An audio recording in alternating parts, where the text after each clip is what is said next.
Hi and welcome back to my channel. My name's Erica. Today we're going to be starting a new Sew With Me series.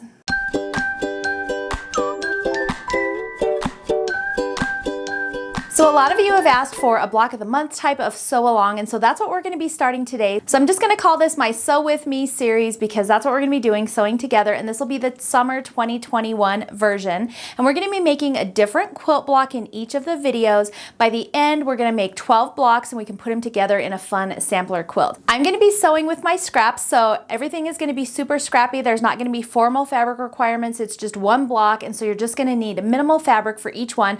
I'm going to be using up some of my fabric stash back here so I can kind of sew through some of that, and hopefully you guys will be doing the same. So I'm really excited for this series. I hope you guys are too. Let's go ahead and dive into block number one. So for today's block, we're just going to start out simple, and we're going to be making this, it's traditionally just a star block, or sometimes it's called a sawtooth block, and I think the sawtooth is just kind of the, you know, because it kind of looks like pokey teeth there on the edges. We're just going to start off simple today. I'm going to show you a fun technique on putting together these star points. There's a lot of different ways to do it, but we're going to be using the 4 at a time flying geese method for this particular star. If you want your star points to be scrappy, you can just do half square triangles instead of the flying geese. If you want to do the scrappy tips, you're going to need 8 half square triangles that are 3.5 inches square each. So feel free to do these blocks however you like, but we're going to be doing the 4 at a time flying geese. I thought it would be fun. It'd be a new technique maybe for some of you, and it just makes those star tips super easy. So let's go ahead and get started on this first block. So we're just going to kind of do this series as like a Sew With Me series. So I'm just going to put this block together real time so you can kind of just see how I sew and how long it takes. You can go ahead and download the PDF pattern in the description box below this video. There's going to be instructions for a 6.5 or a 12.5 inch block, so you can kind of decide what size blocks you want to make. So I'm going to be making the 12.5 inch block today, and so you're just going to need some background fabric, some star point fabric, and then some center fabric. Your background large square is going to be 7.25 inches. These, you're going to need 4 of these little background 3.5 inch squares. And then for your star tips, you're going to need 1 that is 7.75 inch square. And then for your center, you're going to need 1 that is 6.5 inch square. So go ahead and cut all those pieces. I'll also put it on the screen right here, and then we'll get started sewing. So I'm going to go ahead and set my center and my side squares to the side, and I'm going to set this one to the side as well, and then we're going to flip over our 7.75 inch square, and what we need to do is mark some lines on the back. So I'm just going to grab one of my rulers here, and we're going to be marking a line 1/4 inch away from center on both sides. So if you have one of those 1/2 inch rulers, you could use that here. Since this block is a little bit larger, I'm actually going to be using my larger ruler, but I'm just putting my 1/4 inch line from on each of the corners. So my 1/4 inch line is actually my center there, and then I can go ahead and just draw a center line. Okay, so I did a line on that side, and then I just need to flip it over. Again, I'm going to make my 1/4 inch mark go from corner to corner, and then I can draw another line. So now I've got 2 lines. They're both 1/4 inch away from center. I'm going to do that this way too. So you're going to do that on both your diagonals.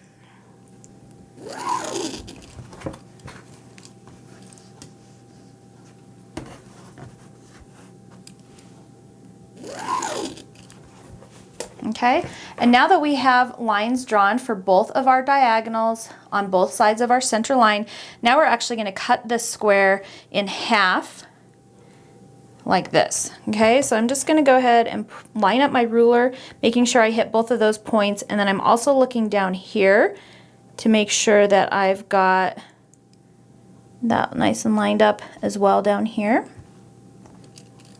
Then for this one, I'm just going to cut. And then without moving my fabric, I'm just going to pick up my ruler and cut the opposite direction. And actually I need to move my mat out of the way there. And I just want to make sure that's straight. So I'm just making sure I'm 3/8 inch over. So it's nice and straight there. And then I'll cut again. So now I've got 4 pieces. And I'm ready to go for my star points. So I'm going to just stack those up right here. And we're going to put our block down. And I'm going to take 2 of those star points, and I'm actually going to line them up corner to corner. My diagonal lines are going here. My lines are kind of light, so hopefully you can see them. But if you can't, You want your diagonal lines lined up right this way. You don't want them going this way, if that makes sense. Now we're going to take this over to the machine and we're going to sew on both of those diagonal lines, just like this, and then we'll cut this in half down the center, and then we'll add our other two to finish off our 4 flying geese unit. So let's go ahead and go over to our machine. And I'm actually going to just sew right to the inside edge of this line. That'll kind of account for when we press our fabric back.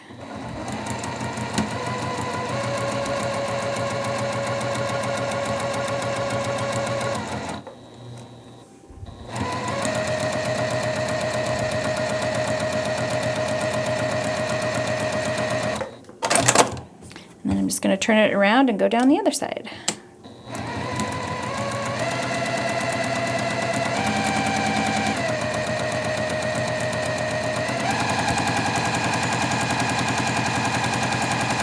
All right, and then now we can just cut these apart. And I'm just going to cut right down this center. And when I press these, I'm just going to set my seam. It's also going to get rid of my friction erasable lines. And then I just go ahead and press one back and the next, and then I just leave it there for a second. And I am going to grab one of my tailor's clappers because I really do feel like those work. Really helps to just, the wood, if you've never used them before, the wood basically absorbs the heat, and I think a combination of the wood and the weight of the wood will help flatten your seams. And I've got 2, so I'll just set those there for a second. And then the next thing we're going to do is take these 2, so now we've got 2 sitting here, and we're going to add our last pieces.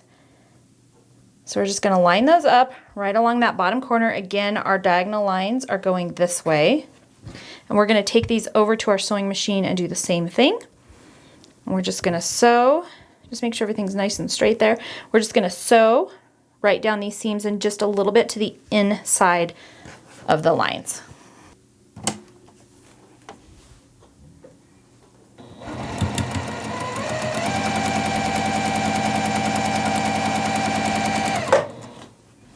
I'm just going to do them both in a row. I like to chain piece because I feel like it just is a time saver. Oh, that was a little bit off. I am going to scoot over.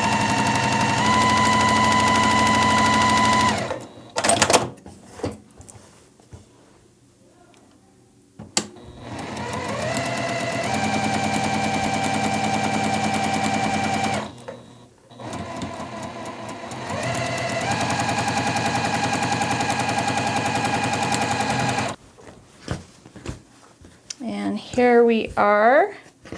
I am going to trim these in half as well. I'm just going to kind of line them both up and trim them at the same time. You don't have to be exact on these center seams because that's just part of our seam allowance. We do need to cut them apart though. And then when I press these, let's do the ones that are going the same direction first. I'll just kind of press them at the same time just to save myself a little time. So I set that seam, press that one back, press that one back. I've kind of got my iron on both of them. And then I'll just set that there. Scoot it up so I can do the other 2.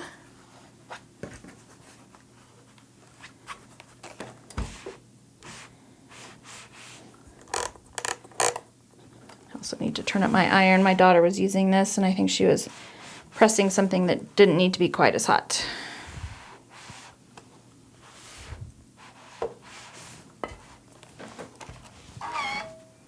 Oh, and last time I was doing this iron, I actually had some questions about it. This is an Oliso Pro Smart iron. I actually really love it. It's got these little feet that pop out from the bottom, so you never set your iron on end. I mean, you can if you want to. It's got feet to do that as well. Oh, but look. So there you can see the feet popping up. So you just leave it flat on your ironing table and then it just pops up. So super handy. I mean, you kind of have to get used to it. It's definitely a little bit different than other irons. Okay, now we need to square these up, and this is an important step because these do need to be kind of exact. So we're going to square them up to 3.5 by 6.5. And so I just usually go with my larger fabric here and line up. If you have a flying geese ruler, you can. You also kind of want to make sure that this point right here is about 1/4 inch away from your edge. And ours looks pretty good. And then I just use my ruler to slide that off the side and do the next one. And if I'm in a hurry and I'm doing a lot of these, I sometimes will cheat and kind of do more than one at a time. If I only have a few like this, then I'll do them one at a time because I feel like they're definitely more accurate that way.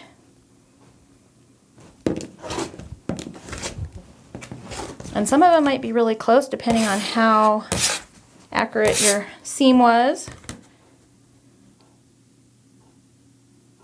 This one's off a little bit, but it's not 1/4 inch off, so we're good.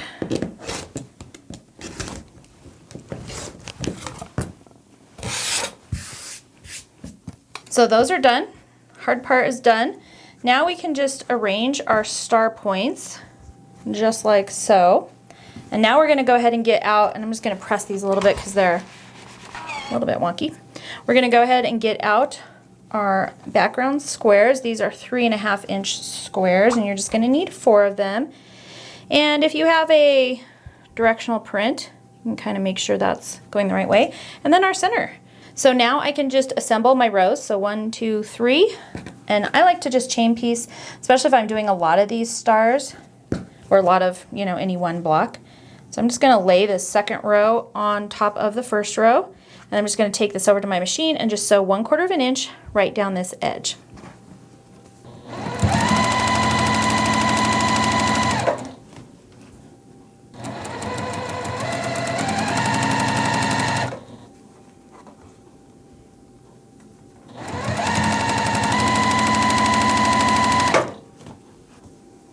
You can also pin these if you like. I'm actually just kind of grabbing them as I go here.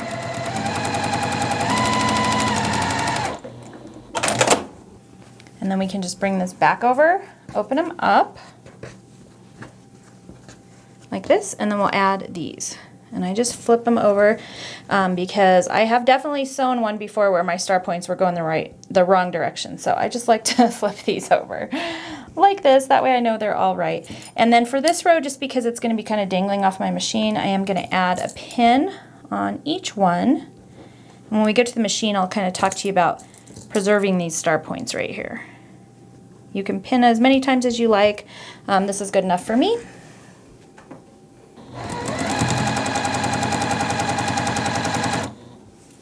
Now when we're pinning, or when we're sewing right here, when we get to here, I'm actually going to be making sure that I sew right at this intersection right here where my seams come together. If you sew to the inside of it, you're going to kind of cut off that point. So I just do my best. Go kind of slow. And if I even need to kind of scoot over a little bit, that's fine. I kind of cheat.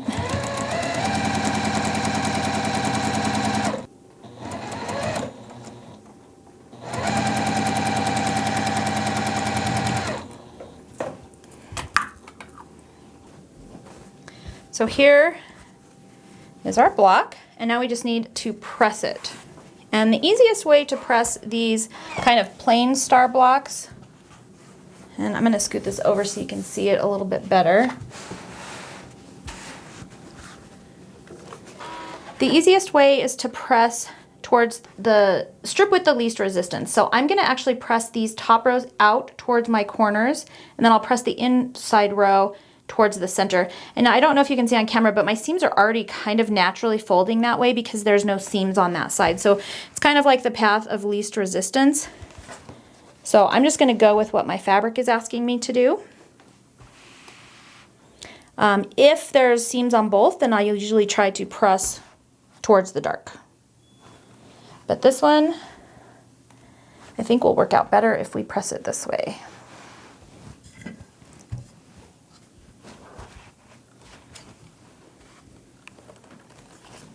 Okay, and then, so now you can see our top and bottom row seams are pressed out and our center row seams are pressed in.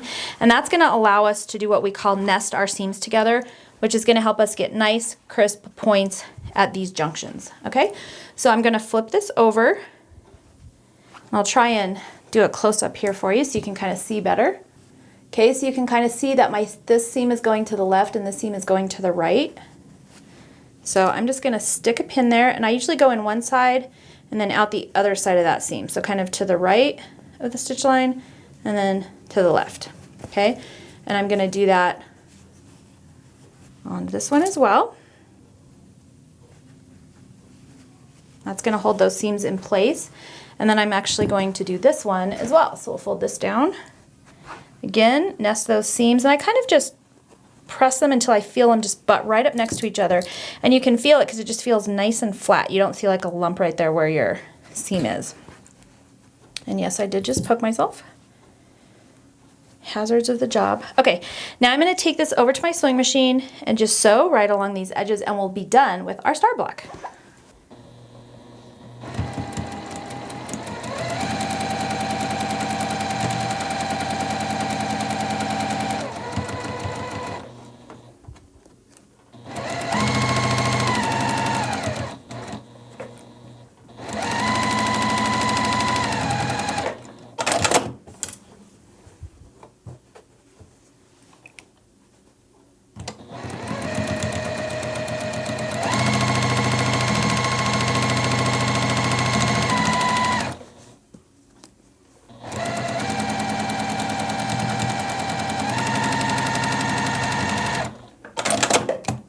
So here's our star block, and then I'm just going to press it. And before I press it, I'm gonna kind of do what I did last time.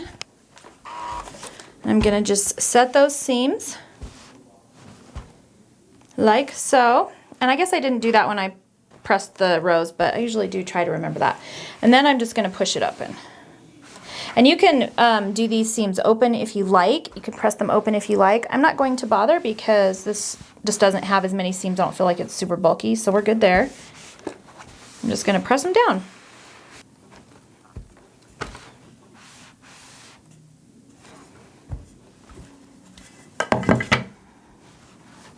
And then our last step is just to trim up this block, because I do trim up my blocks. I've gotten a lot of questions on that, and I do trim them up every time I'm done making a block. I trim them up to make sure. This one should finish at 12.5 square. I've got in just a little bit on this edge right here, because if you remember, one of these blocks was a little bit shy, but it's not. It's about 1/8 of an inch in, and my 1/4 of an inch line is here. My fabric is here. So I'm just gonna leave that. I'm not gonna worry about it. That'll get caught when I sew this in to whatever quilt. But I do like to just square these blocks up just to make sure that they're nice and square, because if I were, say, off this much, this is maybe maybe 1/8 of an inch, not even. But if I'm off that much and I'm putting together, say, you know, 20 or 30 of these blocks, then that really can kind of add up when you're done.